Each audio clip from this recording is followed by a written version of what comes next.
I think it's time to really look at the history of shadow weave, where it came from, why we have it, how we know about it, and just the beginnings, the roots of shadow weave. And this is the Shuttlecraft Bulletin from February of 1942. And this was written by Mary Atwater, who most of you should be familiar with who she is.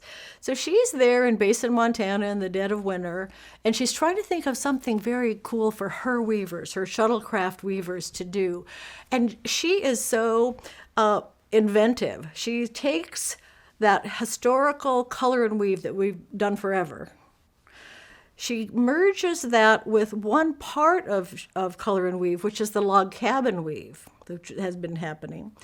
And then the brilliant part is she merges that with Swedish repsmata, rep weave. When you think about rep weave works two different colors and it's in blocks. So she takes that block concept with the log cabin concept with the color and weave concept.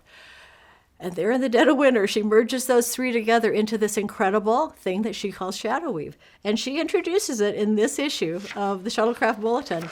And in 2 succinct pages, she tells us all we need to know about shadow weave. She talks about 4-shaft shadow weave, 8-shaft shadow weave, blocks, twill runs, and there are people that say, well, Mary Atwater really didn't invent shadow weave. She amalgamated this weave from other roots. This is weaving. Nothing comes from. We've been weaving too long to have something come from nothing. But what she says to herself, and I'd like you to read this. She says, "This is a result of my recent experiments, and though one hesitates to claim anything is new in weaving, I have never seen anything like these weaves in my rather extensive browsings." Which she did a lot of extensive browsings. She says, and with me at least, they are original. I think, too, that they have some quite special values. I love that. I just absolutely love that. It's perfect. They do have quite special values.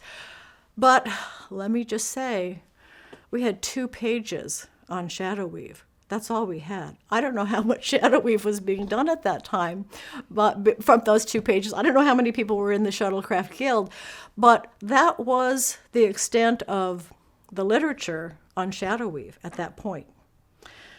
So in the world of weaving, things may be moving pretty fast these days, but back then we didn't have a lot of weaving publications, we didn't have the internet, we didn't have all the things that we have now for sharing weaving drafts.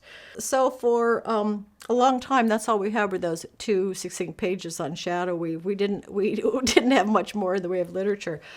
And it took 34 years before we really got a volume on shadow weave. And this was written by Marion Powell and published 34 years later in 1976.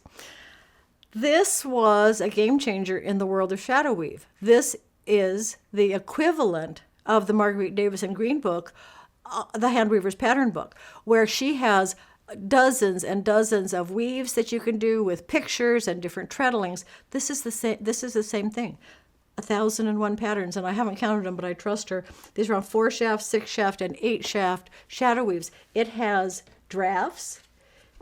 It has let me get pictures of them. Where are they? Let me get to the pictures. Sorry. It has great pictures of all of the drafts in here, and each one of the drafts has several treadlings. It's not just one treadling. So some of them have as many as 30 different treadlings. So you put something on your loom and you can weave 30 distinct different things with that. So again, a total game changer in the world of shadow weave. The only problem is where Mary Atwater used a parallel threading, Marion Powell, for some reason, decided to use a totally different threading method, and she threads them on odds, more or less odds and evens, and which is like, okay, so now we have this great book on shadow weave, but it's in a whole different format. The good news, and this is one of the things that we're going to talk about in our in the rest of the workshop when we're working on how to construct a shadow weave. Once we have this profile, and each one of the drafts has a profile, we can either use the Marion Powell method, or we can convert that profile into the Atwater method very easily. You're going to have all the skills to be able to do that. So if you if you prefer the Atwater method, you can still use this book. All right, the next thing that came along only took 12 years this time.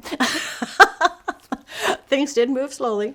A couple of women in the Boston Weavers Guild decided to do a study of shadow weave. And so they created this monograph, Parallel Shadow Weave.